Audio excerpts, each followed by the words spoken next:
Snakewater 1989. Blood dripping from the gash over John's left eye obscured his vision, and his lip burned where it had been smashed between knuckles and his teeth. With his body shaking from a cocktail of adrenaline and fatigue, he could barely keep his fists up. John's one smidge of satisfaction was the other kids were in just as bad shape, and a couple even worse. It made his future bleak in the short term, but those black eyes and busted noses made him grin from ear to ear. "What are you smiling about?" Or, Hank Rutledge hissed.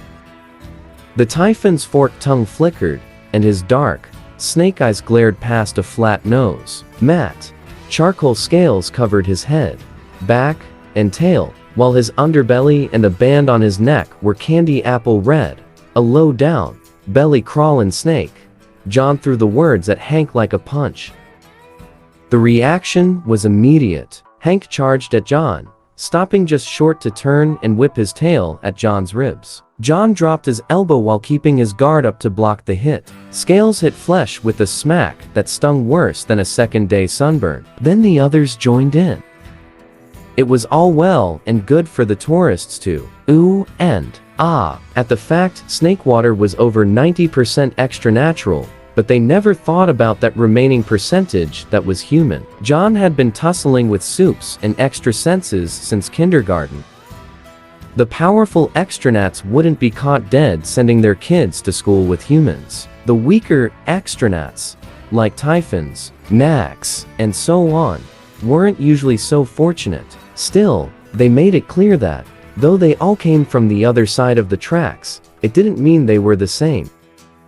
So, the weaker preyed on the weakest, and the circle of life continued. John wasn't trying to break the system or change the world. He was just fighting for his place in it. Unfortunately, so were they.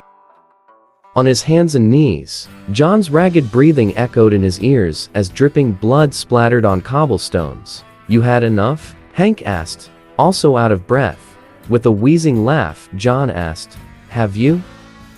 In response, Hank pulled his foot back.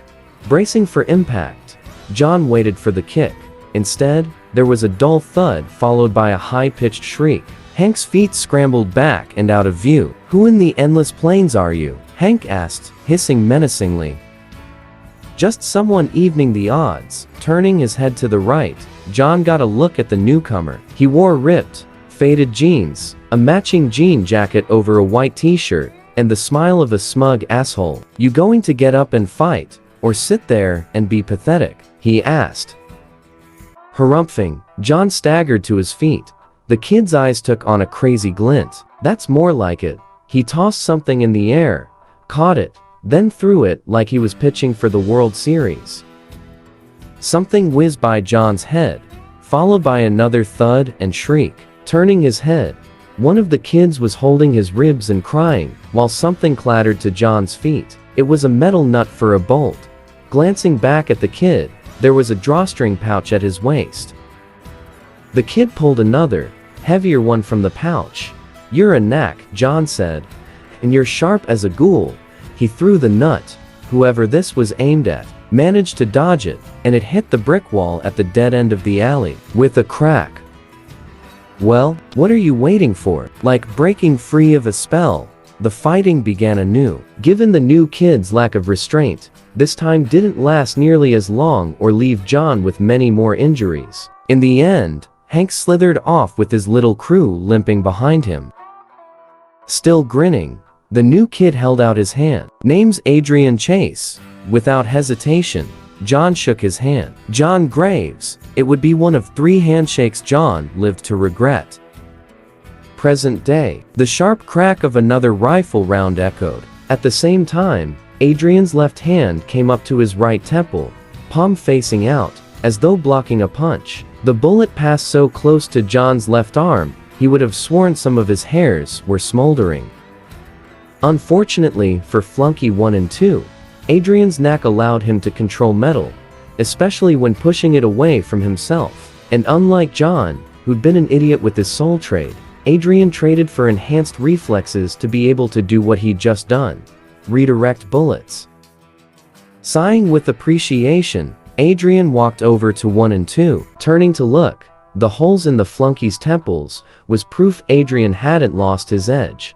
You do know how to find the most interesting women, John.